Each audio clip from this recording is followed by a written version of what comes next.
So what if I told you back in, let's say, April, right? Let's go back to April, and I tell you, over the next 6 months, the Royals are going to lose 106 games. They're going to tie a franchise record.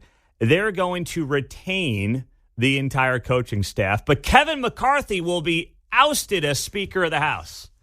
I don't know what the odds would have been on your local sports book for that, but here we are on October 4th, and let's welcome on and say hi to Kevin Kietzman.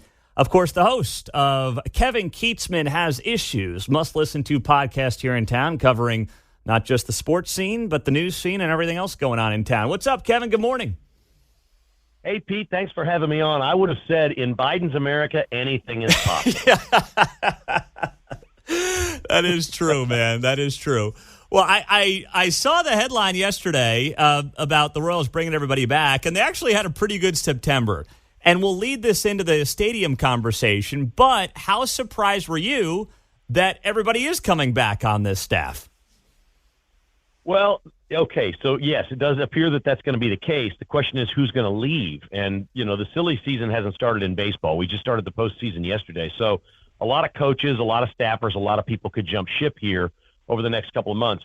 I was looking at what happened last year. The Royals finalized all their staff in December of last year. So, yeah, the plan is to have as much continuity as possible.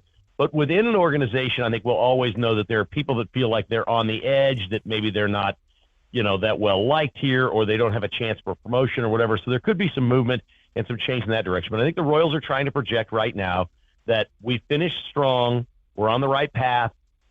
To give them credit, J.J. Piccolo made some unbelievable trades at the trade deadline. Like, they had some dudes come in the second half of the year that just blew us away. Cole Reagans, the starting pitcher, was terrific. James McArthur looked really good on the mound. They got a guy named Nelson Velasquez who just hit one home run after another. These are complete unknowns and players we'd never heard of that they acquired at the trade deadline, and the Royals were clearly better in the second half. It's frustrating, though, because every year the Royals have been bad, they've always been better at the end.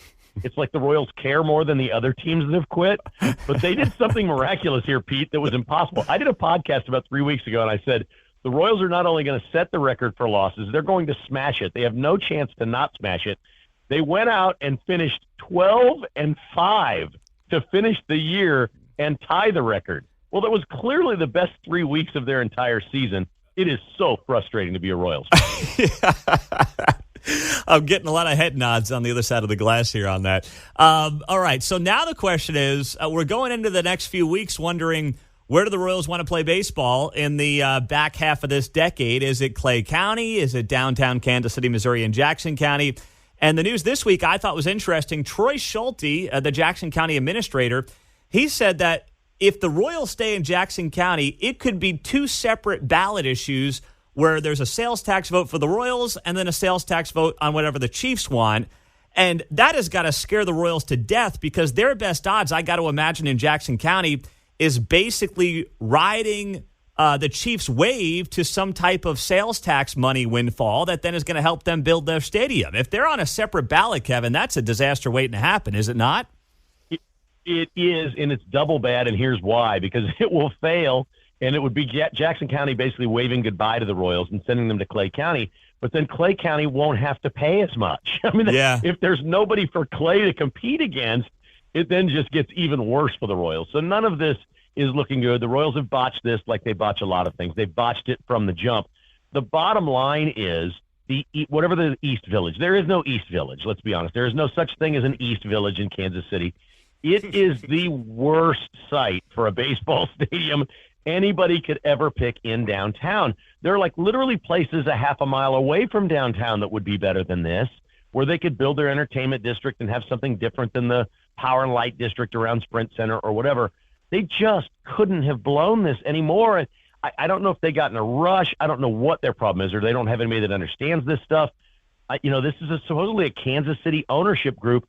How do you not know that a parking lot on the Loop on the east side of downtown is basically the only place downtown that you don't want to build a ballpark? Well, I don't even understand it. It's the worst site I've ever seen. But you know this. I mean, there's a lot of people with business interests that are minority owners who have skin in the game down there, right? I mean, that's got to be part of it. It is, and that land is cheap, which is what the Royals love. I mean, what they really like is what's cheapest, because this is what the Royals have always been. But if you have $1 billion in private money, which they say they have, to build their entertainment district around their ballpark, which, by the way, I would invest every nickel I have in that. That would be one of the greatest investments you could make is private development around a baseball stadium is a great investment and a great idea. So the Royals have no shortage of money there. What they don't have is the land to build this on, and they don't have public support at this point.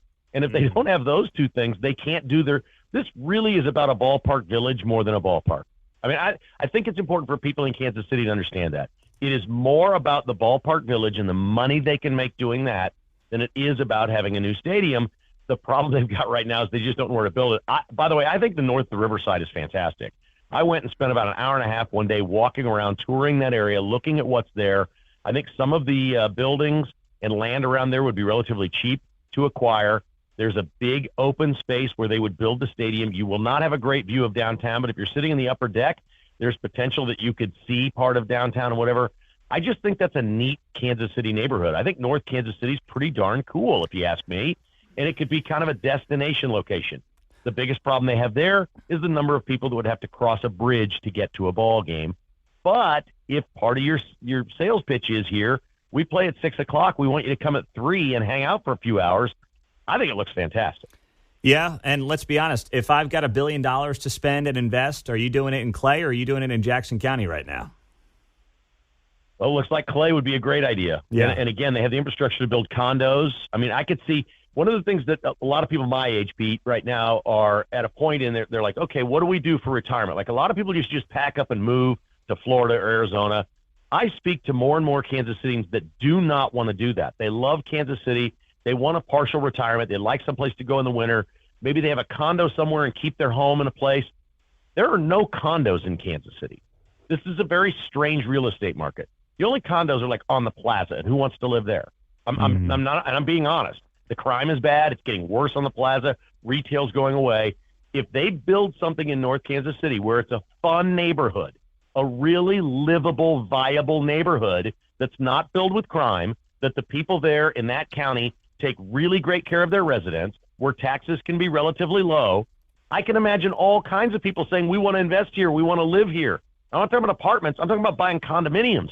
That's what's really worked with a lot of ballparks. San Diego's been the model.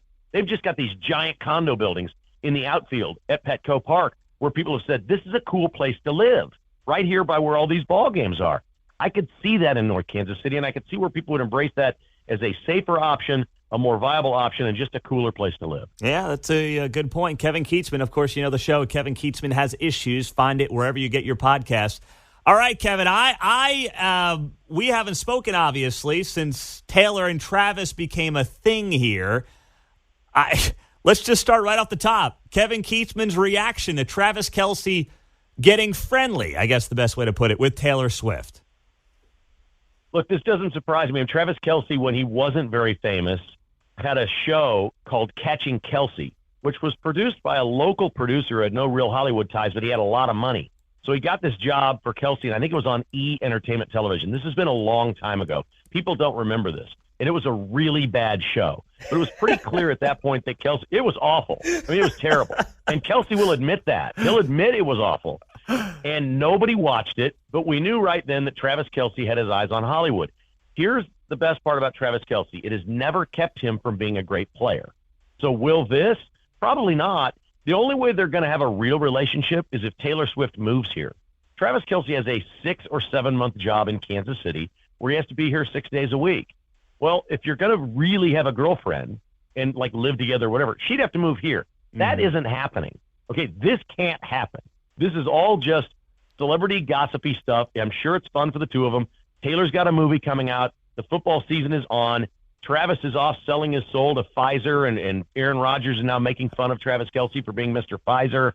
There are all kinds of comedians online making fun of the two of them for looking just completely silly, and it's 2 weeks in and we're already tired of them. This can't last, Pete, and there's a lot of Chiefs fans very concerned this is going to wreck the football team, and I'm concerned that it could happen, that it could be a major distraction down the road. But to this point, it hasn't happened. They played their best game of the year with Taylor Swift at the stadium. Yeah. And by the way, Sunday night, a lot of people are bagging on how the Chiefs played. That's a game they lost last year. Remember, they went to the Colts last year and lost. They played very similar opponent in the Colts and lost. And 2 years before that, when they won the Super Bowl, They went to Tennessee and had the same thing and lost a game. They found a way to win this one. This was that game that the Chiefs have lost in the past. And I don't think anybody recognizes Sunday night's game as that game. So I'm not really worried about the team yet. It could be a problem. It could be a terrible problem if the Chiefs make it to the Super Bowl and Taylor wants to go hang out at the Super Bowl with Travis. That could be a terrible problem for this football team. But right now, I guess just enjoy it until you're sick and want to throw up, which I'm getting very close to being. We're getting closer. Here's by the worst the part. Have you seen this thing? Heinz is putting out 100 bottles up for auction or something, or online contest called Ketchup and Seemingly Ranch. It's only available. There's 100 bottles they're making. Apparently, Taylor was eating a chicken finger or something at Arrowhead, and they caught her on video dipping it apparently in ketchup and Seemingly Ranch. So they've combined the two, and they have 100 commemorative Taylor Swift ketchup and Seemingly Ranch bottles available by Heinz. This is ridiculous. Gosh, what a world. What a time to be in Kansas City, I'll tell you that. Kevin Kietzman, the podcast, Kevin Kietzman Has Issues. Hey, Kevin, it is always great to have you on, my man. We will do this again soon and keep rocking with the show. We appreciate the time. It was my thrill to be on with the future Speaker of the House, Pete Monday. There you go, Kevin Kietzman on KCMO.